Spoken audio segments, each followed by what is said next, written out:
பா, சென்னையில் இப்படி ஒரு பிரம்மாண்டமான முனீஸ்வரர் கோயிலா? நம்பவே முடியல இல்லைங்க.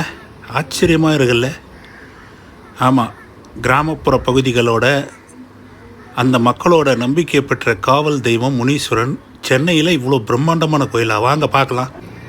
இப்படி சென்னையில் இந்த பிரம்மாண்டமான முனீஸ்வரர் கோயில் எங்கே இருக்குன்னா, நந்தம்பாக்கம் ஈக்காட்டுத்தாங்கல் பகுதிக்கு இடையில் இருக்குது. அதுக்கு எப்படி வர்றதுன்றதை பார்க்கலாம். அனைவருக்கும் வணக்கம். நான் உங்கள் விஜய், தமிழ் டிராவலர். சென்னையில் ஒரு பிரம்மாண்டமான முனீஸ்வரன் கோயிலுங்க. நம்ப முடியல.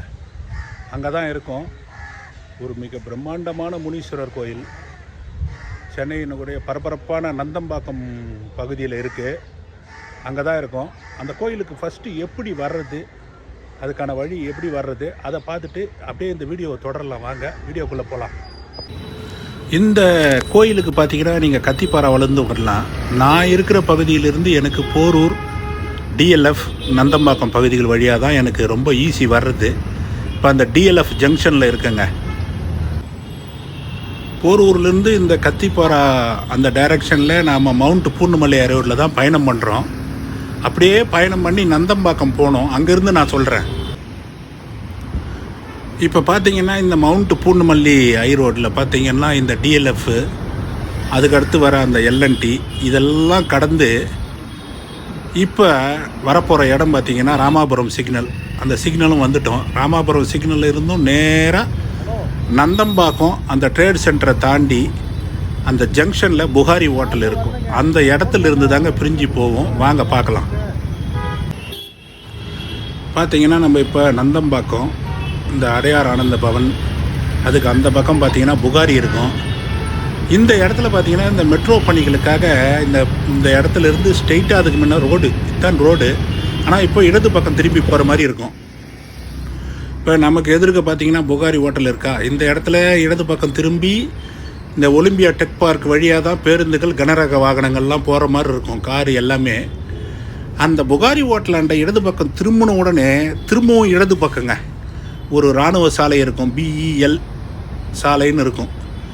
ஆமாம், இந்த சாலை முழுவதுமே இராணுவ. இந்த இடது பக்கம் திரும்பின அந்த புகாரி ஹோட்டலுக்கு எதிர்த்தாப்பில் இடது பக்கம் திரும்பினீங்கன்னா இந்த சாலை முழுவதுமே ஸ்ட்ரெயிட்டாக 1.5 கிலோமீட்ரு. இந்த இடத்துல இருந்து நான் அந்த புகாரி ஹோட்டலுக்கு ஆப்போசிட்டில் அந்த இடது பக்கம் திரும்புது பாருங்கள். இந்த இடத்துல இருந்து அந்த முனீஸ்வரன் கோயில் நான் காமிச்சேன் இல்லைங்களா, 1.5 கிலோமீட்ரு. சாலையெல்லாம் சூப்பராக இருக்குது. இது முழுவதுமே இராணுவ கட்டுப்பாட்டில் இருக்கிற இடங்க.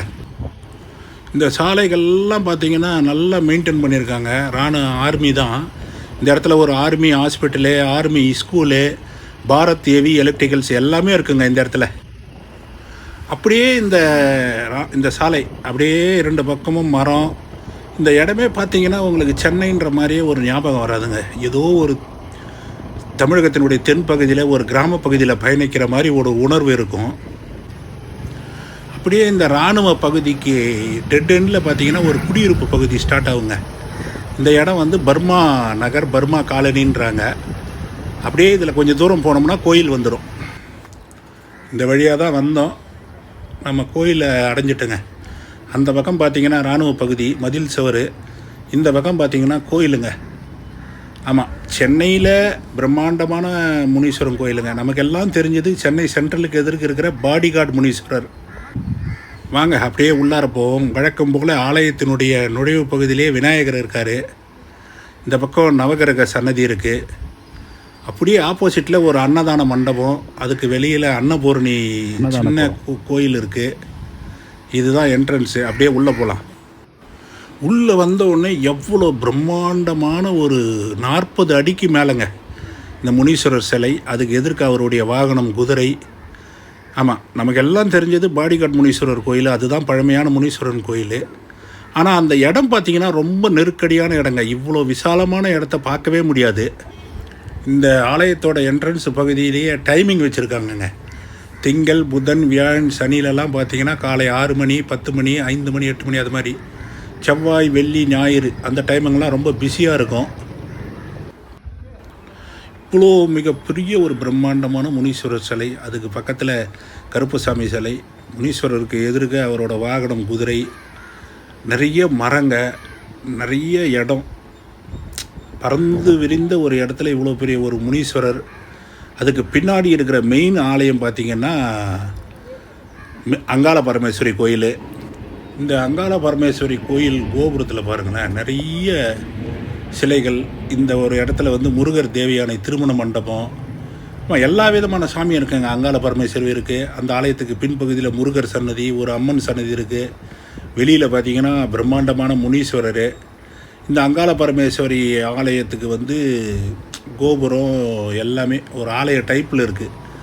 ஆமாம், முனீஸ்வரர் மட்டும் வெட்ட வெளியில் இருக்கார். முனீஸ்வரர், கருப்புசாமி, அவரோட வாகனம் குதிரை, அப்புறம் மதுரை வீரன், இவங்கெல்லாம் வெட்ட வெளியில் தான் இருக்காங்க, ஓப்பனில். இந்த அங்காள பரமேஸ்வரி ஆலய சன்னதி, அது உள்ளே பாருங்களேன், வேலைப்பாடுகள் பாருங்களேன், நிறைய சிலைகள், மேலே அந்த கூரையில் வேலைப்பாடுகள் பார்க்குறதுக்கு அவ்வளோ அழகாக இருக்குங்க, சூப்பராக இருக்குது. ஒரு சின்ன மதுரை வீரன், முனீஸ்வரன் சிலை. ஆமாம், இந்த அங்காள பரமேஸ்வரி ஆலயத்துக்கு வெளியில் ஒரு நல்ல ஒரு ஆலயங்க. இந்த முனீஸ்வரர், இந்த 40 அடிக்கு மேலே முனீஸ்வரர் இருக்கார் இல்லைங்களா, அந்த பீடம், அதை சுற்றி பாருங்கள், எப்படி வேலைப்பாடு பாருங்களேன், பிரம்மாண்டமான வேலைப்பாடு.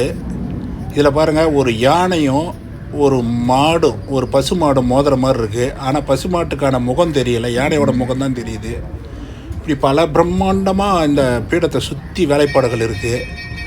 இந்த முனீஸ்வரர் ஆற்று முனீஸ்வரர், ஆற்று முனீஸ்வரர்னு பேர் வர காரணம் இது பாருங்கள். அப்படியே இடது பக்கம் அடையாறு ஆறுங்க, இந்த ஆற்றை ஒட்டியே இந்த முனீஸ்வரர் ஆலயம் அமைந்திருந்ததால் ஆற்று முனீஸ்வரர் அப்படின்ற பேர். நீங்கள் கூகுளில் மேப்பில் ஆற்று முனீஸ்வரர்னு டைப் பண்ணாவே இந்த இடம் வந்துடுங்க. சூப்பரான விஷயம். இங்கே வந்து எலுமிச்சம்பழத்தை முனீஸ்வரர்கிட்ட கொடுத்து வாங்கிட்டு போகலாம். அதே மாதிரி ஏதாவது வேண்டுதல் கயிறு கட்டுறவங்க இந்த கருப்பசாமி முனீஸ்வரர் கோயில், முனீஸ்வரருக்கு முன்னாடி சின்னதாக இருக்காருங்க. முனீஸ்வரர் சிரிச்ச முகத்தோடு சாந்தமாக இருக்கார். கருப்பசாமி தான் கோவத்தை வெளிப்படுத்துகிற மாதிரி மிக கோபமாக இருக்காருங்க.